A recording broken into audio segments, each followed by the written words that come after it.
Hello everybody, hope we're all good. Big shout out to KR Couriers and Transport Limited, and a big thank you to everyone who likes, shares, comments and subscribes to the All or Nothing podcast with myself, Billy Moore. I was away back in 2018. February, it was freezing. The beast from the east was about.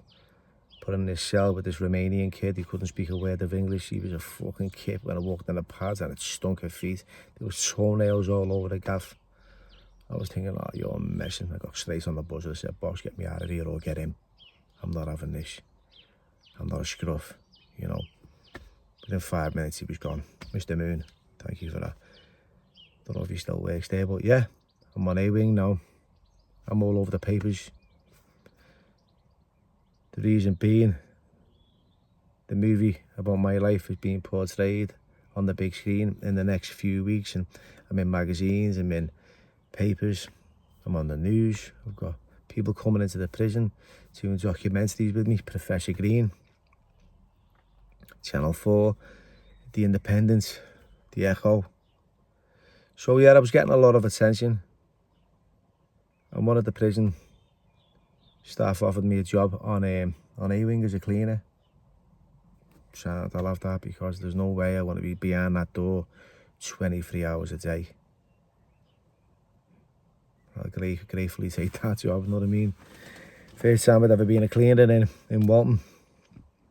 Now, the first time I'd ever been clean, and I witnessed and observed a lot of shit going on. Kids were running around the landing selling fucking the wears and tears for anything, for spice. You know, fucking knocking at your pad, trying to sell a fucking tea. Fucking ran a bend. You know, it was a different experience, because like me not using, you know, I didn't feel vulnerable. I didn't have a desire to use. I had an inner strength that allowed me to just like march on forward without picking up.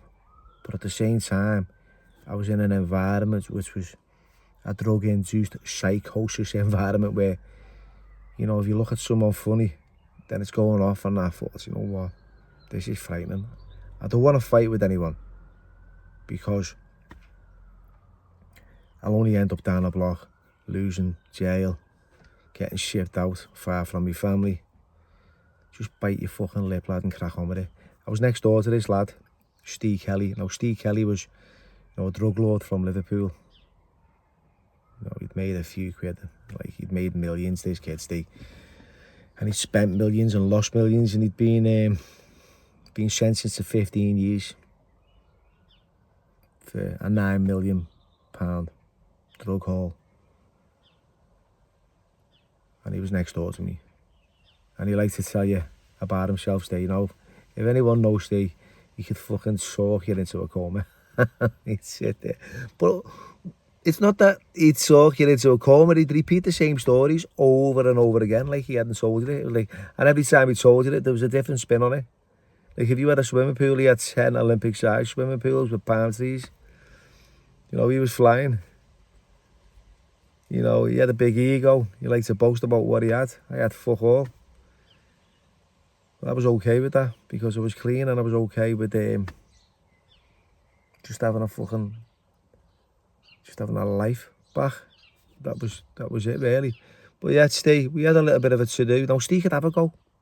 He wasn't a soft cunt. You know, he had a body that belonged in magazines before he got nicked. You know, he was one of those high-profile cat A's when he was in Walton. You know, they had fucking helicopters taking him to fucking court. Well, not actually taking him to court, but, you know, above his convoy.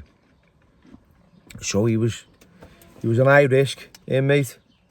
By the time I met him, he was a red band, so he fucking calmed right down, lost loads of weight. He had a toaster, and we had a little to do over it one day, over fucking me borrowing it and him wanting it back straight away, and fucking not even giving me a chance to butter me fucking bread. You know, and he ended up going, here's your fucking toaster. You know, when I argue over fucking petty things, like, I had my ear bit off over an Easter egg. You know, by a kid called Terry Wolf. Years ago, Terry Wolf. How ironic's that? You know, got slashed across the chin by an Asian kid called Rash Javed, who was in Stripes in Lancaster Farms back in way back when.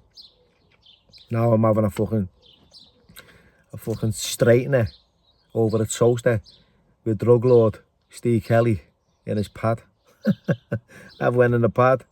I knew he was game. I was game. Shut the door. Put my hands up in the old pugilistic stance. I said, let's go for it, lad. Fucking. And I looked in his eyes and I knew that he didn't really want to go for it. And in reality, he needed to die. You know, I've reacted on my anger. I felt fucking bad about it. I've apologised. You know, immediately I promptly admitted me wrong, because my wrongdoing was the way I reacted. Instead of going, all right, mate, it's fucking yours. Just call it a day. It's only petty. It's no big deal. But, you know, we're ready to punch fucking holes in each other. You know, but we shook hands and that was that.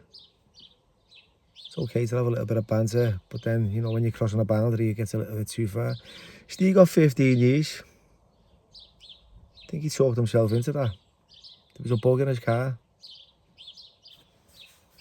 You know, he could source drugs from fucking all over the world. He was well connected. No idea what he's doing now, and I wish him well. I do.